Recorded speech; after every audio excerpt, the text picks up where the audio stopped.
দৰঙৰ হাজৰিকাপাৰ tennis ball cricket প্ৰতিযোগিতা সম্পন্ন অসম জ্যোতি কলা কৃষ্টি আৰু বৌদ্ধিক বিকাশ কেন্দ্ৰৰ সৌজন্যত আৰু নিউ য়ংষ্টাৰ হাজৰিকাপাৰ উদ্যোগত 7 আৰু 8 মাৰ্চ তাৰিখে দুদিনীয়া কাৰ্যসূচীৰে হাজৰিকাপাৰত অনুষ্ঠিত হোৱা নগদ ধন সম্বলিত ক্ৰিকেট প্ৰতিযোগিতাখনিত দৰং জিলাৰ ভিন্ন প্ৰান্তৰ মুঠ 16টা দলে অংশগ্ৰহণ কৰে। আজি অনুষ্ঠিত চূড়ান্ত খেলখনত ইউএল ষ্ট্ৰাইকাৰ খতৰা বিজয়ী হয়। বিজয়ী দলে স্মাছা 11 হাজৰিকাপাৰা দলক 9 উইকেটত পৰাস্ত কৰি বিজয়ী হয়। উল্লেখ্য যে বিজয়ী দলে নগদ ধন 5,000 টকা আৰু বিজেতা দলে 3,000 টকা আৰু ট্ৰফি লাভ কৰে। চূড়ান্ত খেলখন উদ্বোধন কৰে বিশিষ্ট সমাজকৰ্মী গিৰিশ চহৰীয়াই। প্ৰতিযোগিতাখনত মুখ্য অতিথি হিচাপে উপস্থিত থাকে চিপাঝাৰৰ যুৱনেতা বনমালী শৰ্মা। হাজৰিকাপাৰাৰ পৰা Manabjyoti Baruah report AIN live.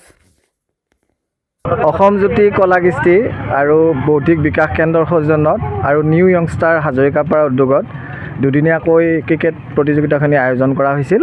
উক্ত প্ৰতিযোগিতাখনিত দৰং জিলাৰ 16টি দলে অংশগ্ৰহণ কৰিছিল আৰু এই প্ৰতিযোগিতাখনিত ইউএল ষ্ট্ৰাইকাৰ 11 দলে খতৰা 11 দলে চেম্পিয়ন হৈছে আৰু স্মাছা হাজৰিকাপাৰা দলে ৰানাৰ্ছ আপ হৈছে।